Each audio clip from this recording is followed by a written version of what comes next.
Hello YouTube, welcome back from my stoep, being my office today. I'm enjoying the Thabo that I received from a friend in my bari and my morning coffee. So today's talk is back to philosophical thinking. And today I would like to talk about existentialism.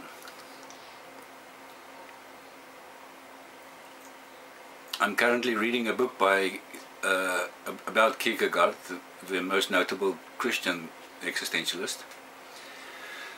Now, just a quick understanding, my understanding of existentialism, and I'm no expert.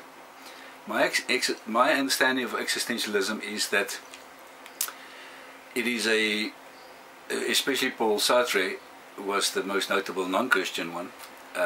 He came in reaction against the idealism and positivism of the age,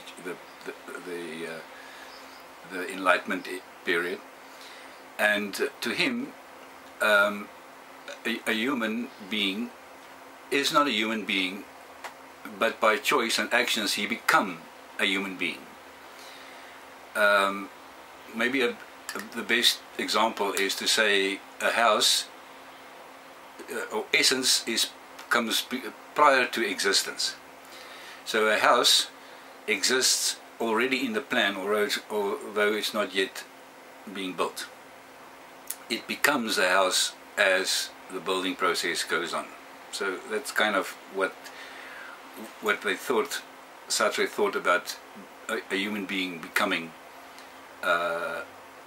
more and more a human being, and to him it is all about choices. So anything that takes away your choice, to Sartre, was then you become an object, and that's why he was against a super architect, or against God as being the super architect of human beings, because according to him then humans will just become what they were already intended to be, and then there's no choice and no responsibility, and to him that was impossible.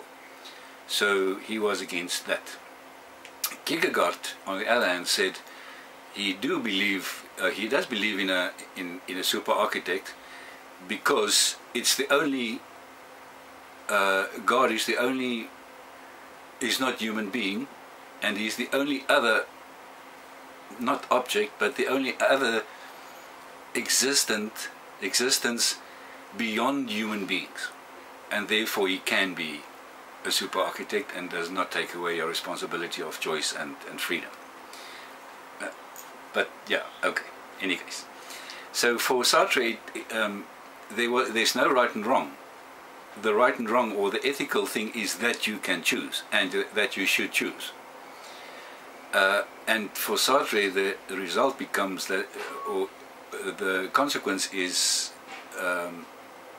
well, actually for any existentialist, the consequence is anything that prevents me from choosing becomes actually my enemy, because it makes me an object. And that's why, for example, why Kierkegaard broke off his engagement with his girlfriend, because he said that if I am driven by love, or by her, or by the notion to have a wife and kids, then I become an object, because it's not necessarily my choice. If I choose to do that, that's fine, but if I'm driven by any cultural value or notion, then I'm an object. So he broke the engagement so that he can return back to himself and his choice and who he is. I'm not finished with the book yet, but the one thing that struck me while I was thinking about this was, well, there's a few things. The one thing is,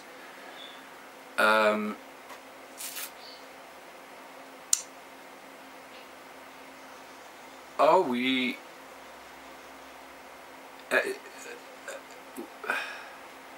there's a few different things. Let me start with the first one. If I need to become the human being which I'm supposed to become, by choice and everything, then my values and my neighbor and my cultural environment determines who I'm going to be or who I'm going to become, which takes away a little bit of my freedom and makes me an object. The second thing that I was thinking about was, if the plan of me was already in essence before I existed,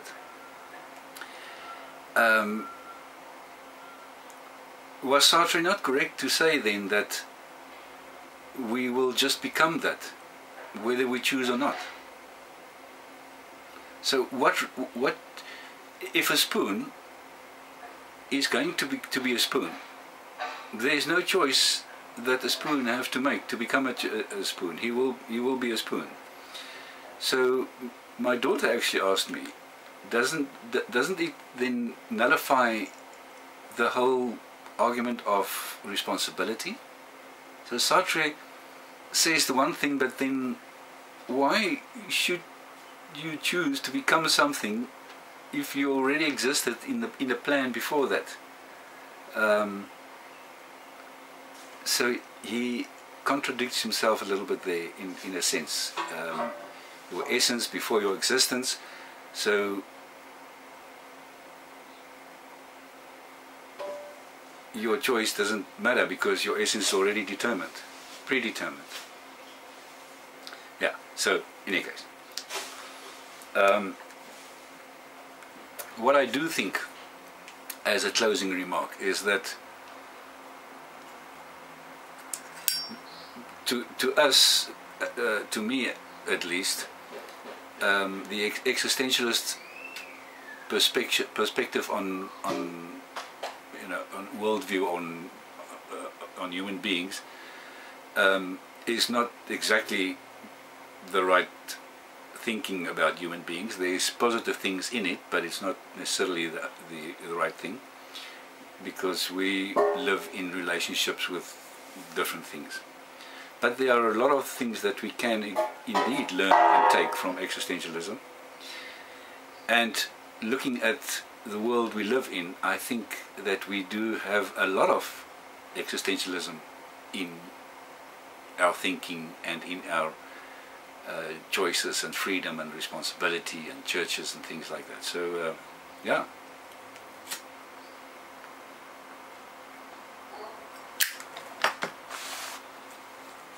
That's my thinking today.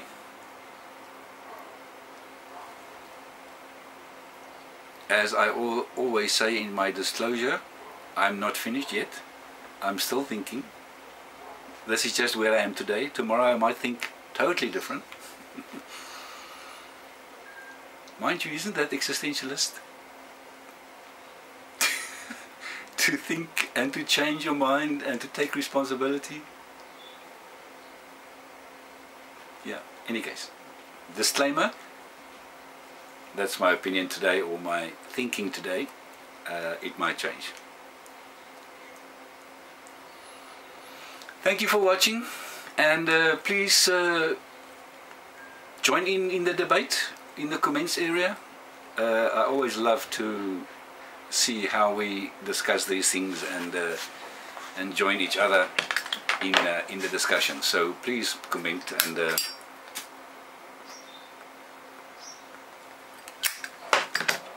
I'll see you soon. Thank you for watching.